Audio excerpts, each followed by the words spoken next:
Your beliefs produce a feeling.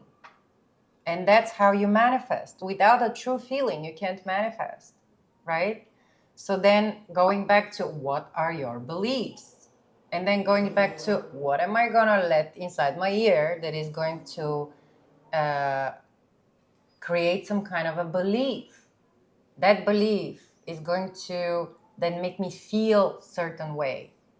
And the way I feel will produce certain thoughts within me, which thoughts are then going to impress my subconscious, which then is going to express itself in the next day, in the next few days, in the future for me. It's going to create my reality. It's a full, and you go full circle. So look at the control over your reality that you have, that every single human being has. Knowing that, will you continue living your life the way you have thus far, carelessly? Or will you implement a certain rules that will serve your personal benefit?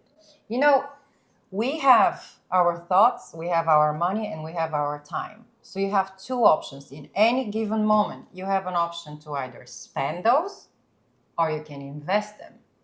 And obviously, any smart person wants to invest. Nobody wants to spend their money. Nobody wants to spend to spend their time. In other words, waste their time, rewinding the tape of the ex-boyfriend, of the father, of the mother, like the anything that happened in your past doesn't matter. It already happened. It already happened.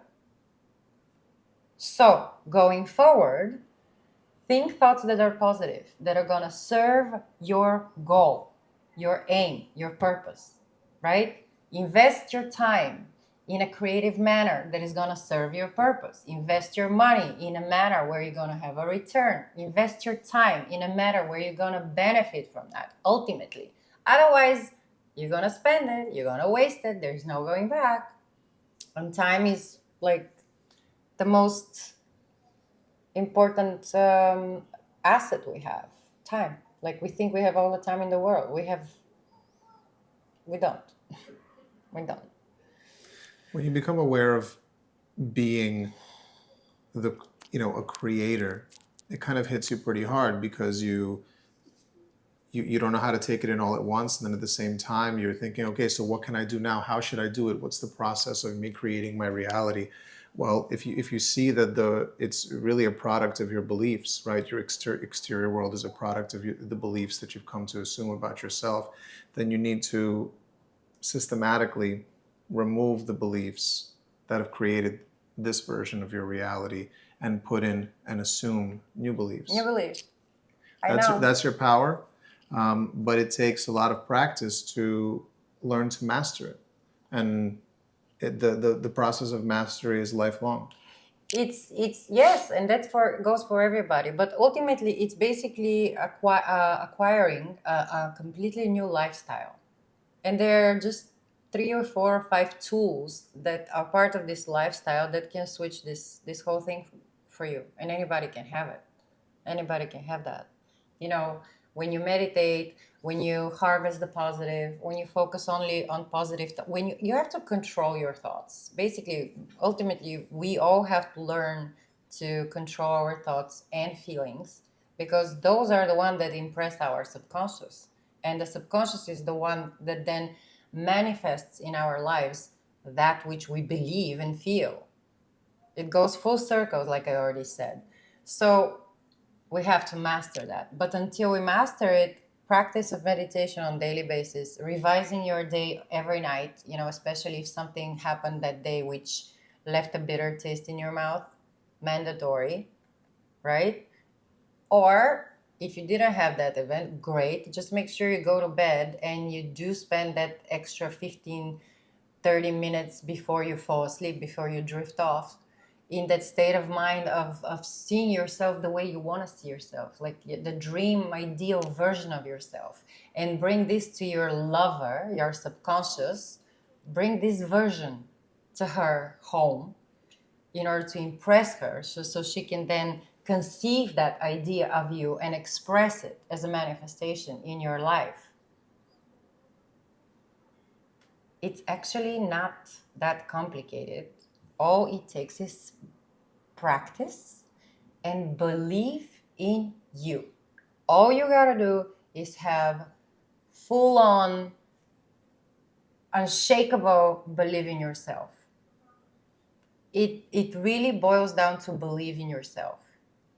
If you believe you can, you can. Because you can. All you gotta do is believe it. See yourself, if you wish, as a God. Because God is almighty. If we all know that we're beings, with the universe is within us, the divine is within us, that makes us co-creators of our lives. But on this earth, right now, that power of creation through our thoughts and feelings is in our hands. So we are creators. So we are gods. Perfect. Everybody's God. Everybody's a goddess. Everybody's God. We are not just humans. We are gods. How about that? You see, new mentality. Start seeing yourself as a god. Why not? I want to know. Why not? If you say, I don't know, I was giving myself as a example. If you say I'm a top model, if I say for myself I'm a top model, that's all I will be. Do you understand? It limits me. If I say I'm a mother, which I am, that's all I will be. But I want to be everything because I want to believe that I can do anything. So who can do anything and everything? God, right? Do you see the connection? So be God. I am God. Perfect. I am a goddess. Perfect. Be that. You're not just a being. You're not just a being in human flesh. You're not that. And you're certainly not unimportant in the vast universe, and you're just a tiny speck, which is The off accident. on the accident off on the side somewhere, a product of some sort of That makes you feel as small as a flea. sequence of mistakes, which and at any moment it's such a like Bullshit. Come on. disaster style looking way It's of the world pure that it's gonna be over. It all leads to some sort of destruction because everything is creation. Yes. It's all creation. And belief, one more thing that she was saying, belief is a state of being. It's a constant state of being that you embody. Belief is a state of being. That explains more, the statement of that you receive more of that which you are, which is your state of being. So you gotta believe So in you yourself. assume a state of being, right? Because now you know the mechanism. That once you assume a state of being in your inner world, it comes to you, it aligns itself, it rearranges itself in your outer world, your state of being. Yeah. So you receive this. This is why like attracts like, because you are something and then you attract that something magnetically. Yes. Because you've assumed that state of being. It's not that you get what you want. No. If you don't align yourself with the state of being of having it, then your state of want, which you've assumed, is a state of lack. And so you're always going to be running after something, right? So if you, for example, impress upon yourself that you're lacking in something, that you're chasing something, that you're going after something, instead of the fact that you already have something, you already embody that something, then your subconscious is going to project for you in your outer world. Everywhere you see, you're going to see lack. You're going to see you don't have enough of this, you don't have enough of that, you're not receiving this, you're still so far away, and you're just constantly chasing. Bring it to yourself. Write the ending first. Yeah. And then what life is like once you've already gotten there. And then the path is going to be the path. You don't have to worry about the why. The path you'll take. Yeah, why and the how are not your business. That's where you enjoy the journey, right? That's the process of enjoying the journey, because you know you're already going to get to the finish line because you've been there. So you attract what you are, not what you want. You attract what you are, not what you want. That's why they say if you want abundance, you have to align yourself with this mentality. You have to see yourself abundant, and then you're going to attract abundance, right? So it's all about perspective. How do you see yourself?